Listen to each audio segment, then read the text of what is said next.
माजी का दारुस्सरूर शहर अचलपुर। अचलपुर एक तारीखी मुकाम है और एक ऐसी सरजमीन है जो यहाँ से हुनरमंद, बड़े बड़े विद्वान, साइंसदान, ऐसे लोगों को यहाँ की धरती ने जन्म दिया है। ऐसा ही अचलपुर शहर आज तारीखी मुकाम के साथ में एक तारीख पेश करता है और यहाँ की तारीख जो है वो अपने आप में खुद बयां करती है। तो यहाँ अच्छे हुनरमंद जो है वो अभी तक यहाँ सामने आए हैं हमारे, लेकिन उन हुनरमंदों को और ज़्यादा उभारते हुए ऐसे भी लोग हैं जो उनके हुनर को एक सराहते हुए आम लोगों में और पूरे देश में, दुनिया में उनका नाम रोशन करते हैं। तो हमारे साथ में ऐसी ही एक शख्सियत है सैयद मुश्ताक साहब, जो फ़िलहाल अचलपुर में आए हुए हैं और अचलपुर में उन्होंने एक गाना रिकॉर्ड किया है, कव्वाली रिकॉर्ड की है और वो कव्वाली जो है एक नए फ़नकार की है और उन्होंने अभी फ़िलहाल यहाँ दरगाह शरीफ हज़रत शहंशाह शाह अब्दुर्रहमान गाज़ी रहमतुल्लाह अलैह के दरबार में एक अच्छा कव्वाली का एक फ़न यहाँ पेश किया है। तो हमारे साथ में सैयद मुश्ताक साहब, आप हमें बताइए कि आप जो फ़नकारों को, नए नए फ़नकारों को एक जन्म दे रहे हैं और उनको एक कला उनकी उभार रहे हैं, तो हमें उसके बारे में पूरी जानकारी दीजिए। दरअसल ये है सर कि मैं फ़नकारों को उभार नहीं रहा हूँ, मैं फ़नकारों की पहचान कराने की इसलिए कोशिश करता हूँ कि जहाँ तक हो सके मैं जो अपने कौम के फ़नकार होते हैं, जिन्हें मंच नहीं मिलता, जिन्हें नाम नहीं मिलता, ऐसे अगर मेरे नज़र में आते हैं तो मैं कोशिश करता हूँ। आखिर कामयाबी देना तो अल्लाह के हाथ में है। तो ऐसी ही शुरुआत वैसे शहर अचलपुर में हूँ और हज़रत के आस्थाने पे हूँ और इस वक्त गाज़ी न्यूज़ चैनल के साथ में जुड़ा हूँ। तो मैं सबसे पहले आपका इस्तकबाल करता हूँ और मेरी खुशकिस्मती है कि आज पहली बार मेरी 35 साल कला की ज़िंदगी में इंटरव्यू ले रहा है, तो मैं खुश नसीब हूँ। तो हमें ये बताइए, आपने हज़रत शहंशाह शाह अब्दुर्रहमान गाज़ी अल्लाह रहमा के नाम से और उनके ही कलामों से आपने शुरुआत की, एक नए चैनल की, यूट्यूब पर आपने चैनल भी तैयार किया है अलबिला ऑफिशियल, तो उसके बारे में हमें जानकारी दीजिए थोड़ी। दरअसल बात यह है कि मैं 35 साल से इस ऑर्केस्ट्रा लाइन में हूँ और मेरे जो उस्ताद है, जिनको मैंने देखा भी नहीं, कभी मुलाकात भी नहीं की, वो है सिबा का गीतमाला, बीना का गीतमाला जो होस्ट करते अमीन सिहानी साहब। अब आप मुझसे पूछेंगे कि अमीन सिहानी साहब आपके कैसे उस्ताद, आपको उन्होंने सिखाया कैसे? तो एक वक्त में जब बीना का गीतमाला आता था तो मैं हर बुध के दिन वक्त निकाल कर उसे सुनता था और उनकी कॉपी करता था। उस पीरियड में अगर मुझे कुछ घर के लोग कुछ बाहर सौदा लाने भी दे तो मैं उसी अंदाज में बोलते हुए जाता, तो आजू बाजू लोग बोलते थे कि बच्चा पागल हो गया क्या। तो ऐसे ही वो मेरे उस्ताद हुए। दूसरी बात ये कि शहर अचलपुर से मेरा पुराना रिश्ता है। अच्छे वक्त में भी शहर अचलपुर ने मुझे साथ दिया और बुरे वक्त में भी मुझे साथ दिया। आपको शायद याद होगा कि पहली बार जो डॉक्टर हफीज़ साहब मरहूम, अल्लाह उन्हें जन्नत नसीब करे, चुनाव लड़ रहे थे, तो सबसे पहले उन्होंने रॉयल साउंड के साथ मुझे यहाँ लेके आया। उसके बाद मेरी सही पहचान मुकद्दर डेकोरेशन के संचालक खुर्शीद पठान, इन्होंने करवाई, वो मेरे रिलेटिव भी है। और बुरे वक्त के अंदर मैं डॉक्टर हफीज़ साहब के दवाखाने में रहता था और मस्तान कुरैशी साहब, कमर नवाब साहब, आप जैसे लोग मुझे सपोर्ट करते थे। वो भी मेरा एक 15 दिन का दौर गुजरा अचलपुर में और आज आप लोगों की दुआओं से आज अल्लाह का करम है कि 2 बच्चियाँ होगी, शादी हो गई, ये बच्चा है, शादी हो गए। मामला ये है कि अल्लाह का करम है, अल्लाह चला रहा है। अब सवाल ये है आपका कि आस्ताने से कैसा, तो दरअसल ये है कि ऋषि दारा जो रिकॉर्डिस्ट है, उन्होंने मुझसे कहा कि यूट्यूब पे आप चैनल खोलिए और चैनल ग्रो होने के बाद आपको इनकम होंगी, आप बुढ़ापे का सहारा आपका चैनल बनेगा। इसलिए मैंने चैनल शुरू किया और चैनल शुरू करने के बाद मुझे ख़्याल आया कि जिस शहर से मेरा वाबस्ता है, जिस शहर के लोगों ने मुझे अच्छे बुरे वक्त में साथ दिया, मैं उसी शहर के उस हस्ती जिसे शहंशाह कहते हैं, ख्वाजा साहब बाद में आए। सबसे पहले हज़रत अब्दुल रहमान गाज़ी साहब जो दुल्हा थे, उनकी सारी करामातें हैं। तो यहीं से क्यों ना शुरू करूं। तो मुझे तजवीज़ थी कि मुझे लिखने वाला ऐसा मिले जो उनके शान में कलाम लिख सके। तो नियाज़ साहब ने मेरी मुलाकात अनीस अनहर साहब से कराई और अनीस अनहर साहब ने पिछले साल 16 जून या 16 जुलाई का समय है कि पहले 2 गाने हमने रिकॉर्ड किए थे यहाँ 2 कव्वालियाँ ऑर्केस्ट्रा के आर्टिस्टों के साथ। उसके बाद इस साल मुझे एक ऐसा फ़नकार अफसार चिश्ती साबरी जो रईस अनीस साबरी के शागिर्द है और ऑलरेडी वो शागिर्द है और ऑलरेडी मैं ख़ास तौर से कह दूंगा कि अफसार साबरी की पहचान मैं नहीं बना रहा है, अफसार साबरी मेरी पहचान बना रहा है। अफसार साबरी ख़ुद अपनी एक पहचान है, मगर अफसार साबरी अनीस अनहर के लिखे कलाम को गाकर मेरे चैनल की पहचान बना रहा है, मेरी पहचान बना रहा है। तो हमने देखे हैं कि ये अमीन सियानी साहब जो है एक मशहूर मारूफ हिंदुस्तान के फ़नकार और एक एंकर भी थे। वहीं बिना का गीत माला उन्होंने एक अच्छे तरीके से पेश किया जिनकी पहचान बहुत हुई है और इन्होंने अपना एक आदर्श उन्हें चुना है और बचपन से ही इनको शौक़ रहा। लेकिन आज ये शौक़ दूसरे युवकों को, नौजवानों को उभारने में काम आ रहा है। आज उनकी जो शख्सियत है वो एक किसी की पहचान की मोहताज नहीं है।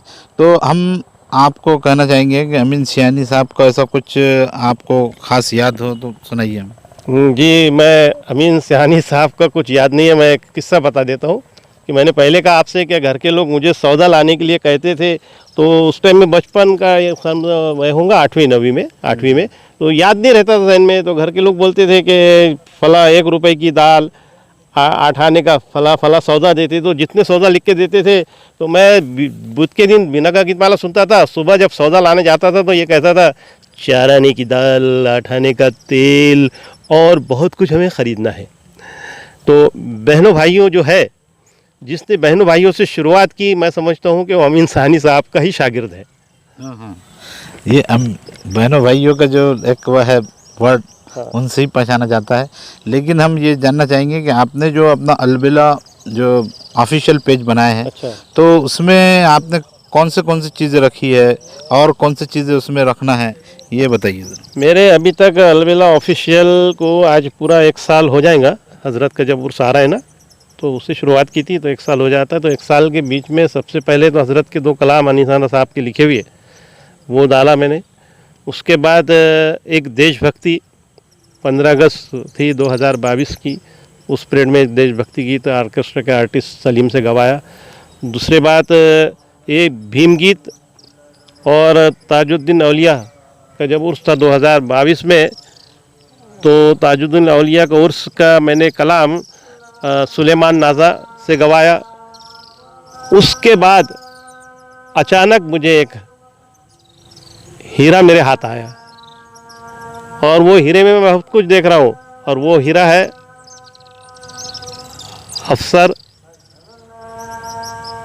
अफसार साबरी, सॉरी अफसार के इसमें मैं बहुत कुछ देख रहा हूँ मेरा मुस्तकबिल, और मुझे यकीन है कि उसके ज़रिए ये चैनल मेरा ग्रो हो जाएगा। तो अभी हम आपसे ये बताना चाहते हैं कि जो आज अचलपुर शंचश अब्दुर्रहमान गाजी रहमतुल्लाह अलैह के दरबार में एक गाना रिकॉर्ड हुआ है, वो गीत बड़ा अच्छा है। जो हम आपको कहना चाहेंगे कि अलबिला ऑफिशियल पेज पर जाकर उसे सब्सक्राइब कीजिए और लाइक कीजिए, और साथ में जो उनके गीत है उसमें वो कव्वालियाँ हैं वो सुनिए। तो अभी हमारे साथ में यहाँ हज़रत शंचश अब्दुर्रहमान गाजी रहमतुल्लाह अलैह के दरबार में आस्थाने पर एक कलाम पेश करने वाले फ़नकार, एक उभरते हुए फ़नकार हमारे साथ में है अफसार चिश्ती साबरी साहब, जो एक बहुत अच्छी आवाज़ में इन्होंने एक कलाम पेश किया है। तो हम उनसे बात करेंगे। ज़रा सा आपका तारुफ बताइए। अस्सलाम वालेकुम। पहले तो आप तमाम को मैं सरकार की आने वाली उर्स की मुबारकबादें देता हूँ, और मेरा तारुफ इस ग़ुलाम का नाम अफसार चिश्ती साबरी है और मैं प्रॉपर अमरावती से रहने वाला हूँ। और प्रोग्राम जो होते हैं वो बुकिंग हमारे नागपुर शरीफ से होते हैं, बाबा सरकार ताजुल औलिया की नगरी से। मेरी खुशनसीबी है कि सरकार के उर्स के मौके पर मुझे सरकार का कलाम रिकॉर्ड करने का मौका अता हुआ है, और इसकी बड़ी मेहनत है हमारे अनीस अनहर भाई और सैयद मुश्ताक चाचा, इन लोगों की मैं बड़ा शुक्रगुज़ार हूँ तमाम का। तो मतलब आप जो ये कब से कव्वाली का शौक़ रखते हैं और कब से गाना गीत गा रहे हैं? वैसे तो शौक़ का मामला ये है कि घर में गाना बजाना था। हमारे दादा जान मरहूम शब्बीर फ़नकार साहब, तो बचपन से ही गाना बजाना घर में था, मगर हमारा ज़्यादा जो तवज्जो था वालिद साहब का वो स्टडी पे था। तो ग्रेजुएशन तक तो कुछ हुआ नहीं, मगर पिछले 3 साल से मैं इस फील्ड में हूँ और अल्लाह का एहसान है कि 3 साल में मालिक ने बुज़ुर्गों के सदक़े में, वालिदैन के दुआओं के सदक़े में बहुत नवाजा है। हमने भी आपकी आवाज़ सुने अभी, बहुत अच्छी लगी है। तो आने वाला हमको ऐसा लगता है कि ये गीत बहुत ज़्यादा पॉपुलर होगा। तो ये एक दो ज़रा उसके अशार सुना दीजिए। जी, कलाम के अशार हमारे अनीस भाई ने लिखा है। कलाम, क्या खूब तेरी शान है गाजी। आपको गुनगुना के सुनाता हूँ। क्या खूब तेरी शान है गाजी, क्या खूब तेरी शान है गाजी, हर बच्चा अचलपुर का कुर्बान है गाजी। जी, तो ये इन्होंने जो अभी कलाम पेश की है वो बहुत अच्छे अंदाज में पेश की है, जो बहुत ज़्यादा पॉपुलर होने के रास्ते पर है। अभी ये रिलीज़ होने में कुछ समय है, कुछ ही दिनों में ये आपके YouTube चैनल पर अलबेला ऑफिशियल पेज पर आ जाएगा। तो ज़्यादा से ज़्यादा लोग इसे सब्सक्राइब कीजिए, लाइक कीजिए। और कव्वाल साहब जो है फ़नकार, उभरते हुए कव्वाल अमरावती के हैं और इन्हें भी ज़्यादा चांस देने की ऐसी विनंती है, ताकि और अमरावती का नाम और ज़्यादा दुनिया के मुल्क भर में जो इनके शौकीन है कव्वालियों के, उन तक पहुँचे, ऐसी हम गुजारिश करते हैं। साथ ही हमारे साथ में एक शायर है जो अनहर अंसार साहब, हम उनसे बात करेंगे, जो उन्होंने बहुत अच्छा अनीस अनहर साहब, जो मतलब इन्होंने एक अच्छा कलाम लिखे है। तो बताइए आपने क्या लिखे है? वो मैंने सरकार की शान में लिखा है। मुझे मौका मिला है तो खुदा ने अता किया है, तो मैं इस बात का शुक्रिया अदा करता हूँ कि ये कलाम के लिए हमारे को मुश्ताक भाई ने सपोर्ट किया है, और भी जो हमारे उनके जो आर्टिस्ट हैं उन्होंने भी सपोर्ट किया है। अफसार चिश्ती साहब ने सपोर्ट किया है। सभी की मेहनत से मिलके ये कामयाब कव्वाली हुई है। इंशाल्लाह वायरल भी होंगी।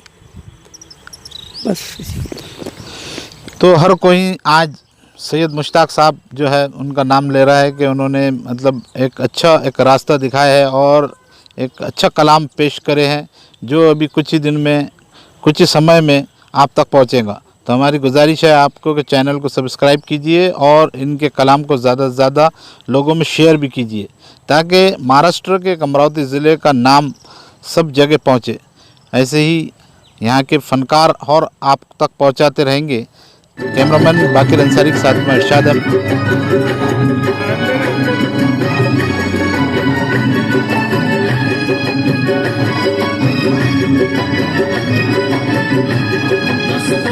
तेरे दर मेरे लिए लगे हुए हैं, तेरे दर मेरे लिए लगे हुए हैं।